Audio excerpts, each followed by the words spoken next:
Those of us who live in colder climates, it's really important to think about winterizing our shops. And the colder your climate gets, the more you might have to do. And even if you plan on continuing to use your shop in the winter, there are still things that you can do that might make your life in the shop a little bit simpler and a little bit safer.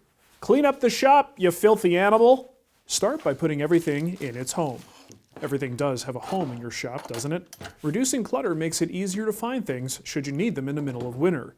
And more importantly, cluttered work surfaces make it hard to see if rust is developing somewhere on your cast iron.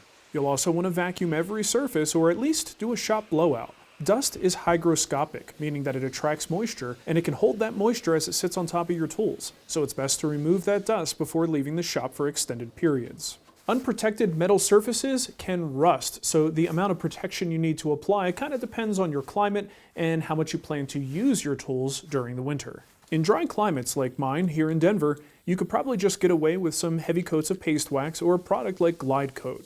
If you want even more protection, consider a layer of something like T9 Bow Shield. This stuff is pretty effective. It's waxy and sticky, but it does make the surface unusable. If you need something even more protective for an extended off-season, consider Cosmoline. This is the crap that comes on your cast iron surfaces when you order a new tool. You'll need a solvent to remove it, so if you plan to use the tools in the off-season, this would not be a good choice. After coating the metal, it's always a good idea to then cover the tool with some sort of a breathable fabric. This can help prevent condensation while allowing air to flow freely. They make breathable covers specifically for this purpose, but they can be expensive. Consider a lightweight drop cloth, moving blankets, or even a cheap bolt of fabric from the fabric store. Just remember, it works best if it's breathable. Now, what happens if it's not breathable? Well, essentially, it will trap in the moisture. So if it's something like a plastic tarp, the moisture can get trapped between the tool and the tarp and just wind up settling in on the metal surface, causing a very rude awakening come spring.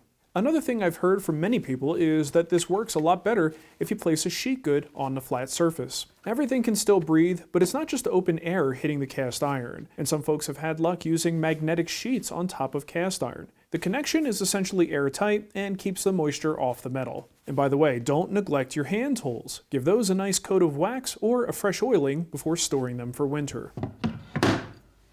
Anything with a filter should be cleaned, and of course you don't want to leave dust in your dust bins for the entire winter. Remember I mentioned that dust is hygroscopic. Well, you don't really want it to attract excess moisture and turn into a dust cake, which can be a lot harder to clean come spring. Vacuum or completely replace the filters in your air cleaners and shop vacs. If you have a filter stack, blow the dust off using compressed air. Keep in mind you need to dial down the pressure to no more than 90 psi. Make sure you check with the manufacturer on that and keep the nozzle a few inches away from the filter. I also find it helpful to politely beat the outside of the filter with something that isn't likely to dent or damage the filter itself. Once this is done, you can empty the dust from below. Even if this is a bit overkill, prep-wise, you'll be thankful come spring when your shop is 100% ready to go. Here in Denver, it's not uncommon for us to have sporadic, beautiful 70-degree days in the middle of winter. For example, in spite of my garb, it is like 70 degrees out today. As tempting as it is to just throw the doors and windows wide open on those beautiful days, consider the possibility of condensation, not only on the surface of your tools, but on the internal parts.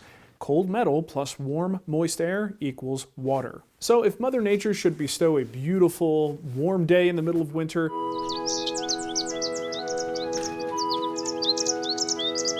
don't necessarily throw the doors and windows wide open. Give it some time to warm up with either a space heater in a space, bring the temperature up just a little bit, or maybe just crack the door and window, get some cross ventilation, and slowly acclimate the interior to the exterior. It'll probably save you a lot of headache. An insulated shop is a happy shop, and no matter what time of year it is, the better insulated your shop is, the more stable the interior conditions will be, and the fewer temperature and humidity swings you'll experience. And if you happen to have heating or air conditioning, you're going to find that that space is a lot easier to heat and cool and saves you some money. Now, if you put your shop into hibernation mode during the winter, you're going to find that sealing and insulation will go a long way to keeping that cold, moist air from infiltrating your shop. Make sure your windows and doors have proper weather stripping.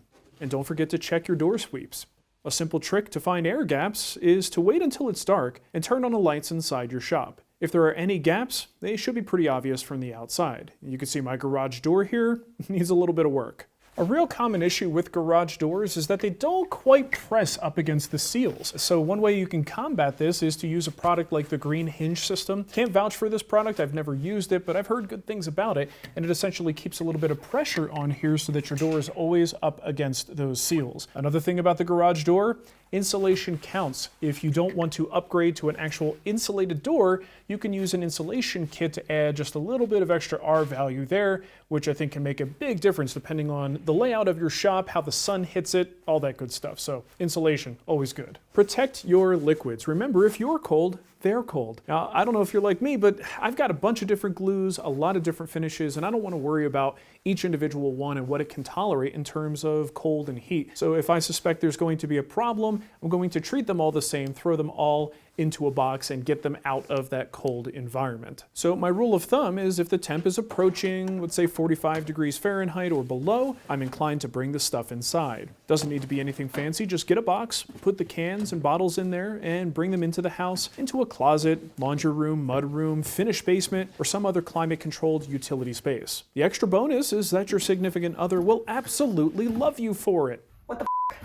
Now, while most power tools seem to work okay in cold temperatures, something like a compressor you have to think about a little bit more. As you approach temperatures 40 Fahrenheit and below, you may find out that the oil doesn't really want to cooperate and do its job. So some companies will actually recommend that you switch to a different type of oil for cold weather. But an even more critical issue with compressors, even oil-free compressors, is condensation. The condensation that builds up inside a compressor can freeze, wreaking all kinds of havoc. So it's important to make sure that your compressor is fully drained at the start of winter and then periodically drained with use. Now, while your cordless power tools should run just fine in cold temperatures, charging the batteries and storing the batteries in freezing temperatures can be problematic. So pay close attention to the manufacturer's recommendations with regard to storage and charging. Speaking generally, charging under 40 degrees Fahrenheit could be problematic, and that could result in permanent negative impact on the battery life. If your batteries get real cold, try to warm them up to at least 60 degrees before charging. Now for some quick tips. Be careful of certain types of heaters. The propane-powered construction heaters that you see on the market, well, those will heat up the space, but they also raise the humidity pretty dramatically, so you need really good ventilation if you're going to use those. When it comes to heaters, make sure you do your research before you put those into your shop.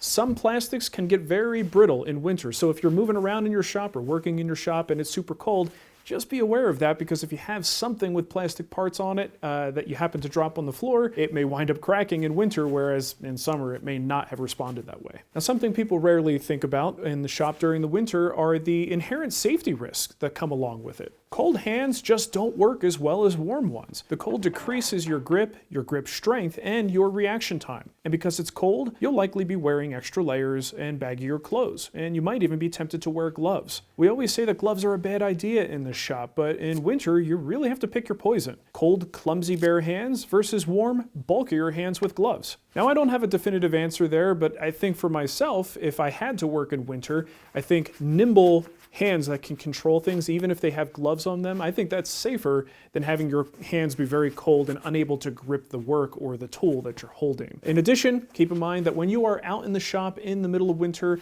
you're probably going to be rushing, even if you don't realize it. Ideally, most of us want to get out of a cold environment and into a warm environment as soon as possible. So just be aware that you should try to slow down, get what you need to get done, do it safely, and then get your butt to the couch. If you have a toolbox or a tool cabinet, you might consider buying a few bags of that desiccant material that's often shipped with products. That will help pull the moisture out of the air, keep that closed environment nice and low humidity, and this way you don't have any rust issues when you open it back up next spring. Now, if you do have the means to run a heater in your shop, it's not a bad idea to consider running it pretty much at the lowest setting, maybe 45 degrees if it has a thermostat. Set it so that if the temperature dips down really low, it just kicks on for a little bit to keep the temperature from hitting absolute freezing temperatures. That will go a long way in making sure that your shop is, number one, still usable in winter and doesn't take too long to get up to a comfortable working temperature, but it also helps keep the conditions inside the shop a little bit more constant over the course of the year, decreasing chances of condensation. And I think, again, once you get there in the spring, you'll be happier with what you see in your shop. That is, if you don't mind spending the extra money that it takes to do that. Right, so I hope this helps you guys out and gets you prepared for for winterizing your shops. Now keep in mind, although I live in a fairly cold climate now in Denver, it's actually very dry here. And prior to that, I was in Arizona where it never got cold, but was also extremely dry. So the conditions I have to deal with are pretty minimal compared to other people. So take my advice with a little bit of a grain of salt. And if you have some more specific advice and better tips, use the comments section, let everybody know about it. It's always cool to crowdsource this kind of information. And I'd also like to thank our guild members who gave me some ideas with a brainstorm on topics for this video, as well as our editor Todd who did the initial research. Thanks for watching. Please subscribe. We'll see you next time.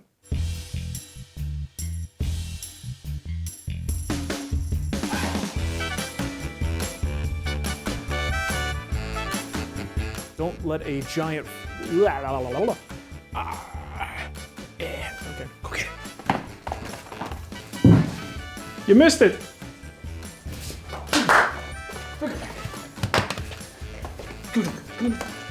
Ready?